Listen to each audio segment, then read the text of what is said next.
First question is, how'd you get your start? I got my start through the Dr. Demento radio show. When I was a teenager, I would send him home recorded tapes, just horrible things that I recorded in my bedroom with my accordion. And for some reason, he played them on the air, which kind of blew my mind and encouraged me to keep doing it. And Another One Rides the Bus was kind of your first big break, I guess. Is that right? My Bologna was the first song that actually made it onto vinyl, but Another One Rides the Bus was probably the first big hit that went viral in the days before things were viral. It was just a live air check off the Dr. Demento radio show that got circulated around the world and eventually got released on record. And so you've been going now for what, however long?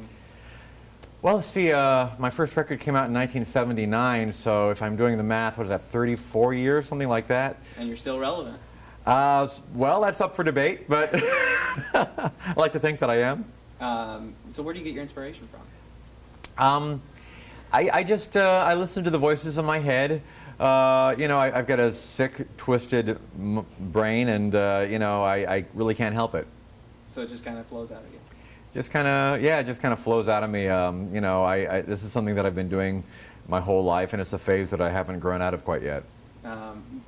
When you come up with a new idea for a song, does it have to be a newer song, or you just kind of go with whatever works with your idea? I try to be timely, so either I'll make fun of a song that's contemporary and current, or I can take a subject matter that's topical and pair it with a classic rock song. But as long as something feels contemporary, then it works for me. What's the funnest part about your job? My favorite part of my job is doing interviews for TV stations. It's kind of what makes it all worthwhile. So coming in here was your dream come true? This is pretty much the high point of my life, just right here and now. So it's going to be all downhill from here. I'm not looking forward to that part of my life. All right. You're performing at Purdue on Friday? I am performing at Purdue on Friday. Looking forward to that? I am looking forward to that. That'll be fun. What does a typical Weird Al concert look like? There is no typical Weird Al concert, but we like to call it a rock and comedy multimedia extravaganza. It's me on stage with the same band that I've had since the first album. It's a high-energy rock show, but there's a lot of costume changes and film clips. It's very theatrical, a lot of production, always something going on, never a dull moment. It's a lot of fun. And you're working on a new album, is that right? I am working on a new album. It's half done. I can't say specifically when it's coming out. I'm hoping next year sometime, but no guarantees. But I'm working on it. Are we going to have any previews on Friday of any new songs?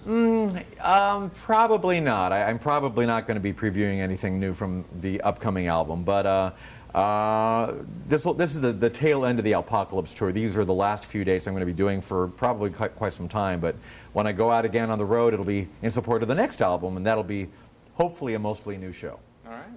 What's been your favorite song that you've done thus far? Oh, it's hard for me to pick amongst my songs. Generally, I say White and Nerdy because it's been my biggest selling single to date, and also it's probably my most autobiographical. Do you think that helps because of iTunes? Yeah, iTunes has been a huge help. I mean, it's especially nice because it makes my fan base worldwide. I don't have to worry about whether my record is being stocked in any particular record store. It's available anywhere around the world now. So I've got fans in pockets of the world that I barely knew existed. So it's the internet's been a help and a hindrance to the record industry. But I tend to look at the positive side. Tonight you're hosting a showing of UHF. What's that going to look like? Yes, tonight's screening of UHF, I'm told, sold out very quickly, but I will be there and doing a Q&A session afterwards. So that'll be fun. It's the 25th anniversary of the shooting of UHF.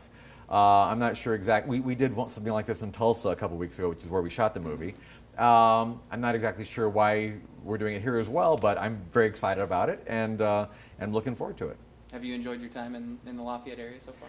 I have. I've been spending some time at the Celery Bog, and that was amazing. And I may decide to move here and just live right outside the bog. All right. Well, our weatherman Chad Evans really like that. He goes there a lot. Oh, good, good. It's very bobbly though, isn't it? Yeah, a little bit. Yeah, I noticed that. What else you got going on today?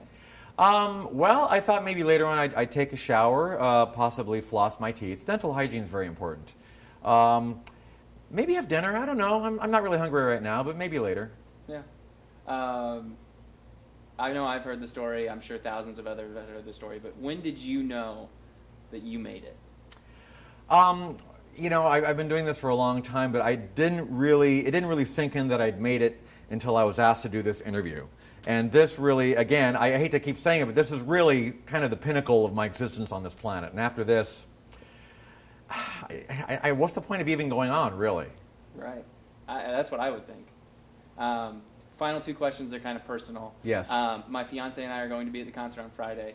Can you pull us up on stage?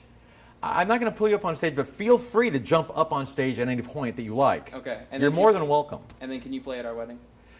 Sure. She said yes already, so we're good to go. Okay, good. All right, I'll give you the date and time and everything. Good to know. Good to go. I'll send you the invoice. All right, sounds great. Unless there's anything else you want to say about being here or in the area? I'm just so psyched to be. I can barely control my bodily fluids. I'm so excited to be here. All right. Well, thanks again for coming in.